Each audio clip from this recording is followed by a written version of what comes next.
Let's look at another site design factor that's becoming more and more important every day: mobile design. With the huge growth of smartphones like the iPhone and BlackBerry, as well as other mobile devices like the iPad, more and more people are viewing your website on a small screen. These devices will shrink your standard website layout down to fit the screen, but that can make it extremely hard to read. Now, these two screenshots show the difference that a mobile-specific version of your website can make. You can see just how much easier it is to read the mobile version on the right. All the same information is included, just in a format that's more effective for those small screens. And keep in mind that many of your customers are using their smartphones and other mobile devices to get information about your company. They might be looking up your phone number or your address when they're trying to find your business, or they might be looking for information about products you carry. You want to make it as easy as possible for them to find the information they want when they want it. If they can't find it easily from you, they might turn to one of your competitors instead, which is the last thing you want, right? Now, let's talk a bit more about the call to action. What is a call to action? Well, a call to action is a concise invitation to your visitor to take a specific action, either to purchase, sign up for something, subscribe to a newsletter, or just read information to help them through the buying process. There are three types of call to action that we're going to cover today: the primary call to action, the secondary call to action, and the established site-wide calls to action. Your primary call to action is the featured action on your homepage. We mentioned this earlier. Your secondary calls to action, which could be anyone from 1 to 3 additional actions, should also be featured on your homepage, but make sure that they're not as prominent as your primary call to action. Now, after you add all of these to your homepage, the next step is to identify the site-wide calls to action that you want to feature on every single internal page of your website.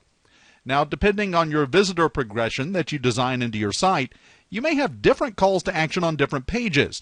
For example, if we refer back to our original example with the credit repair company, if you know that during the explanation of how credit repair works, your visitor will likely have certain questions or objections, you want to cover those or link to them within the page's content, but you'll also want to feature them as calls to action at the bottom of the page. You'll also want your primary call to action on every page, maybe a graphic button or an ad in your left or right sidebar like this. As you can see with this example website, there's a prominent sign-up button on every single internal page of the website. It's at the top right-hand side of every page above the fold. That means that you see it without having to scroll down the page. They also include the sign-up button further down on every page. Every page. I recommend you take this one step further. Add a powerful written call to action to the graphic call to action.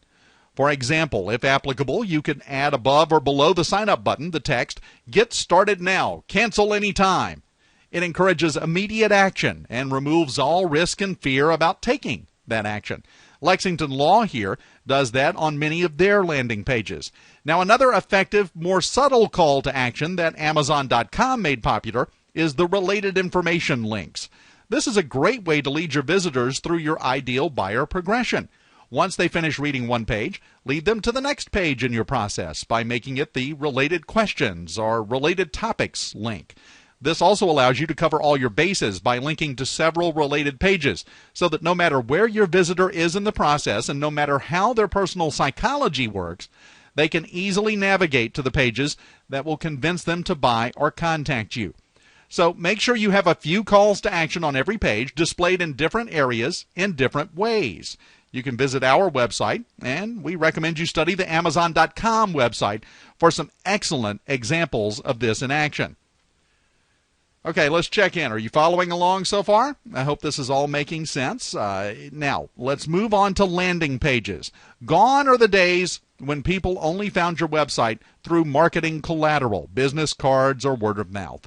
Visitors will find you through the search engines, paid search, or advertising, social media, and lots of other different ways. In the case of the search engines, we're going to show you how to target each page of your website to specific keyword phrases to encourage ranking in Google and the major search engines. This means that when someone finds your website in Google and clicks on it, they're going to land on the ranked page, not your home page. I hope that makes sense. You want to keep this in mind when creating these pages. They may be the first thing your visitor sees. Now, that doesn't mean they have to be set up like your home page, but there are some great elements that you'll want to incorporate into all of your pages in case they become a landing page. This isn't just a technique where someone randomly lands on an internal page first and not on your home page. This is actually a powerful marketing method that is strongly encouraged. Landing pages allow you to target specific niches of your audience and speak to their specific needs and challenges. They also allow you to purposely direct visitors through your advertising to a landing page that focuses on the precise benefit or challenge they were researching when they found you. For example, if you know that a lot of people search the term cure chronic back pain, then you'll want to create a landing page optimized to show up for this term. Don't worry, we'll show you later exactly how to do that. What we want to drive home right now, though, is that you'll write that landing page specifically to the challenge of how to cure chronic back pain and sell your offer specifically to that issue, even if your product or service is more general, like our earlier example of medical information. The other benefit of using landing pages is that when designed correctly, they can convert your visitor into a lead or sale right on that page without them ever going any deeper into your site. We've included a template in your workbook of a basic landing page layout that you can model yours after. Now, the last element of your primary website, tracking. It's imperative that you track your website statistics. We'll go into depth about tracking stats and testing to improve results toward the end of today, but it bears mentioning now that this is the only foolproof way to ensure that your website fulfills its responsibilities. The fact is, we cannot determine what our market will respond to until we test various versions of an ad or page or headline and then see which one of those variations actually pulls in the best response. Okay, let's recap here. We covered the 6 responsibilities your website must fulfill to be optimally effective. We also discussed the 6 elements of your website that would help ensure that those responsibilities are met. Now, when you're done with this presentation and you're going through your workbook, this section will help you to do the following exercises: your customer avatar worksheet, your map navigation and visitor progression, the design or redesign of your home page using our template, and building landing pages using our template.